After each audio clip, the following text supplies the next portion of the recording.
Hi guys, it's Amber from Amber Eats Books, and I'm here today to bring you my weekly reads.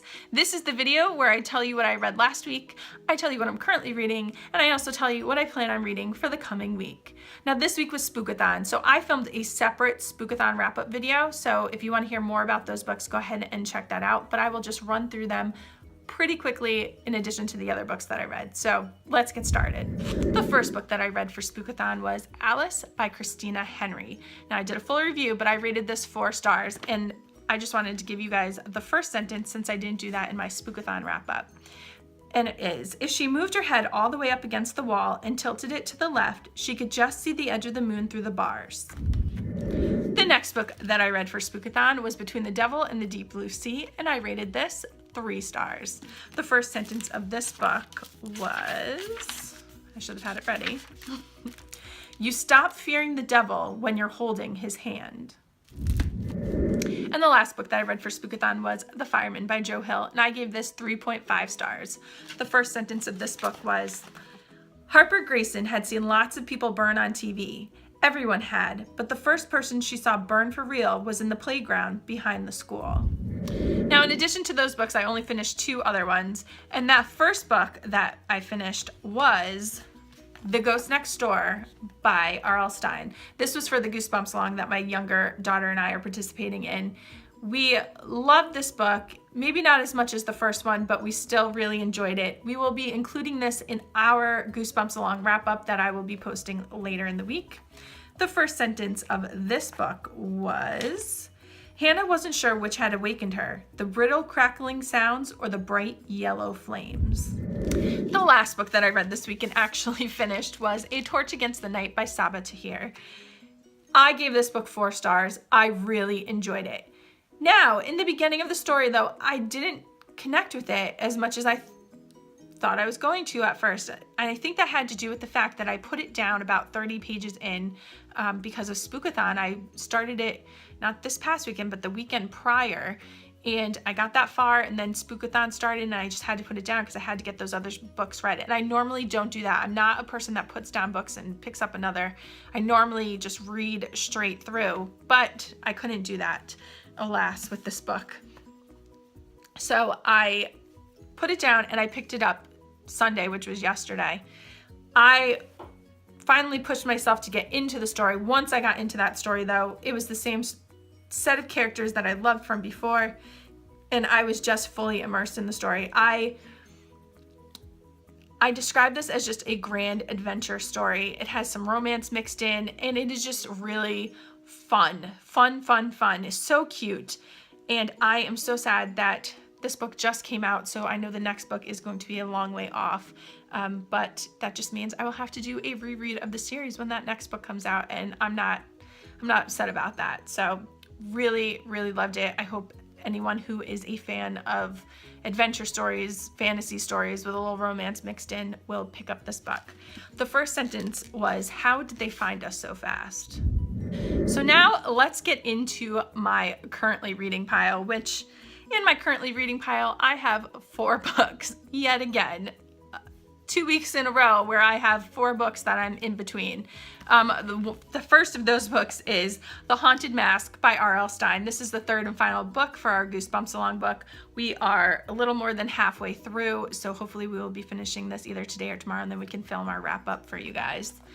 The next book that I am currently reading, I only read a page or 2. I really have to read the rest because we're supposed to have a certain amount of pages done, is Carrie by Stephen King. I am doing this as a buddy reads with my friend Tina from the Never Ending Bookshelf. I will link her channel down below.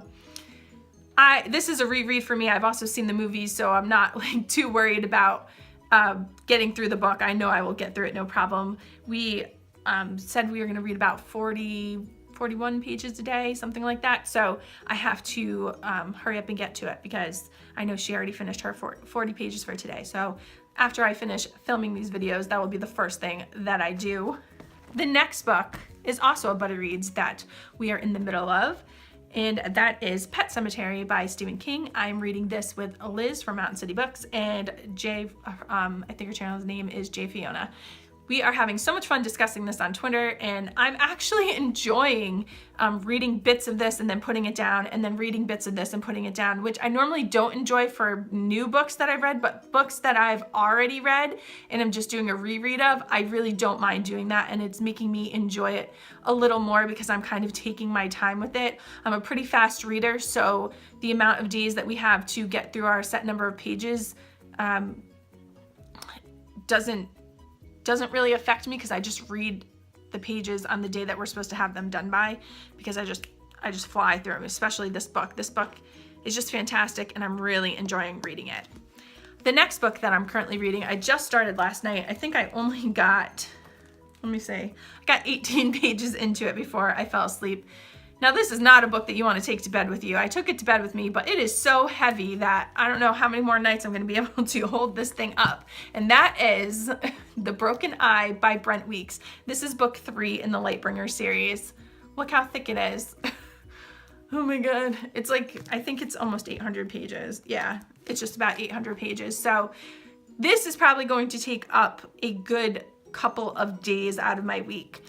So I'm going to show you the books that I hope to get to or may get to, but I'm not setting a full TBR for this week because between my buddy reads, my Goosebumps that I have to finish, and this book, that's probably going to take up a very good portion of my week. But I'm really excited to get to this because I loved the first 2 books, and the 4th book is actually coming out on the 25th of October, which is tomorrow. So hopefully I will be able to get through this so that way when it does come out, I can let my husband know and maybe he will order it for me for Christmas. Hint, hint. Anyway, really excited to get to this one. Now, if I get through all of these books and I'm able to start a new book by the end of the week, I have 3 library books that are due within the next 2 weeks that I really have to get to because I've renewed them once already and I can't do it again. So those books are Battle Royale, I'm going to say this name completely wrong, by Kuchan Takami. I hope I said that at least semi-correctly. This is a dystopian book, I believe. I don't really remember because it's been so long since I actually got it from the library, and before that it had been so long since I added it to my Goodreads TBR. I think I saw this recommended on someone's channel. I'm not sure who it was though, but when I saw it and I heard their synopsis of the story, I knew I wanted to read it, but I kind of want to go into it blind. I don't want to know a whole lot about it, so I didn't read the synopsis on the back of this. But I think it is more like a dystopian type book, so I'm excited to get into that. Then the other books that I have to choose between, if I so want to, is The Ship of Destiny by Robin Hobb. Now this is the 3rd book in the Live Ship Traders trilogy, and the first 2 took me, I think, 4 days per book to get through. So even if I start this one this week, it may not be finished until next week. So don't get your hopes up. I will definitely finish my my Brent Weeks book, and I will finish my Goosebumps, and I will finish Carrie. I don't know about Pet Sematary. We might still take another week for that. But if I'm able to even start this one, it's probably not going to be finished this week. But we will see. And then the last book that I have out from the library that I really need to get to is The Lies of Loch Lamora by Scott Lynch. I've heard really great things about this. This is another fantasy book, so I can't wait to get to this when I'm finally able to. If I don't get to these books this week, of course, I'm going to push it off until next week. Now, normally I tell you guys I'll push it off until next week, which I usually do, with the exception of my Spookathon TBR. There were 2 books that I was not able to get to, one of them being The Coldest Girl in Coal Town by Holly Black. That was a library book. It had to go back. I didn't get to it, so unfortunately won't be able to read that now anyway, maybe next year. And then Gone Girl by Gillian Flynn. I own it, and I just was not in the mood to read it. I've already seen the movie, so I just said, you know what, I'll put it back on the shelf. Maybe another time I will get to it. But yeah, otherwise, these were all the books that I read, that I'm trying to read now, and that I will be trying to read in the next week or 2. If you guys have read any of these books and would like to discuss them, please don't hesitate to use those comments down below. I would love to hear what you thought of them. As always, I hope you guys have a great week and happy reading.